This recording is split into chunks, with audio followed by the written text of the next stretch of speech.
The tiny hut at St Andrews Bay that was home for 7.5 months to Cindy Buxton and Annie Price, one of only 3 places on South Georgia where the Union Jack flew defiantly throughout the Argentine occupation of the island, a flag presented to the filmmakers for luck by the landlord of their local pub, the Bluebell, at Langham in Norfolk.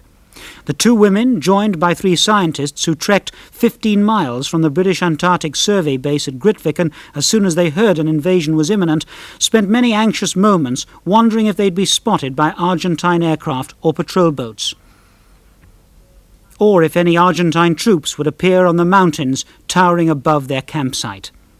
But they never did. The only other 2-legged creatures around were some of the penguins they'd come here to film, until, that is, a Royal Marine arrived unexpectedly at their hut. He knocked on the door one morning, causing great consternation, until he said he'd been sent to protect them while the British attempted to recapture South Georgia. He spent 3 days there, just in case, teaching them how to use his 9mm Browning automatic.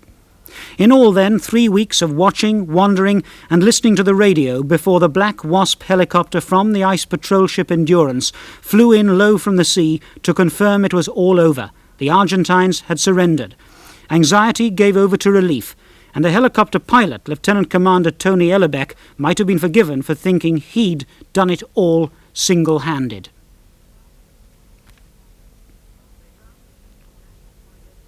They found the Union Jack and White Ensign flying over Grytviken harbour once again, with the destroyer HMS Antrim riding easy at anchor, twin symbols of the re-establishment of British sovereignty over the island.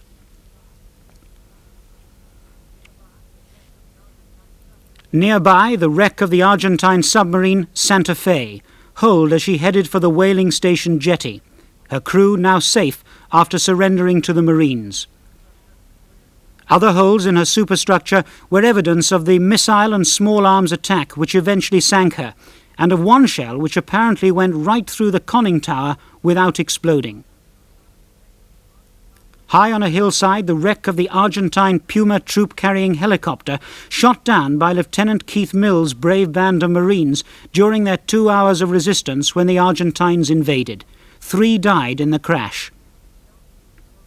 And in Grytviken itself, sporadic bullet holes and shattered windows, relics of the small arms fire as the British moved back in. But incredibly, the buildings, although built mainly of wood, had survived what fighting there was to provide much-needed accommodation now for the troops. The Marines were fully in control of a harbour recaptured without any of the large-scale destruction which many had thought possible. Some got ready to take in more supplies at one of the jetties. Some kept watch, perhaps discussing how quick and easy a victory it had been, while others checked their equipment used in the attack. Hard men, still relaxed enough to ham it up for the camera. And now, with time enough to go back to St Andrews Bay to help the women pack up their equipment for ferrying by helicopter to the waiting ship. Cindy insisted on going onto the hut roof to remove the delicate solar panels that helped charge their camera batteries. I had to do that myself, she said. One of the men would only have put his foot through them. And then their belongings were swung out to the convoy that was to take the rescued filmmakers and scientists on the long voyage north to Ascension Island, leaving far behind the bleak, remote, inhospitable and strategically important island of South Georgia.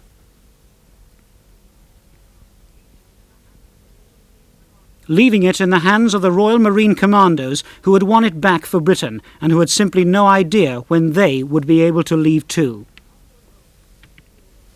The convoy home was refuelled on the way by an accompanying auxiliary supply vessel, Tide Spring, which was also carrying some of the 180 Argentine prisoners of war.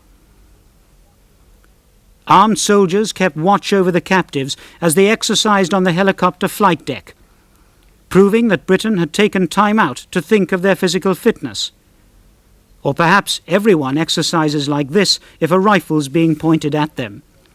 At any rate, they knew they were on the way home too, that the fighting for them was probably over.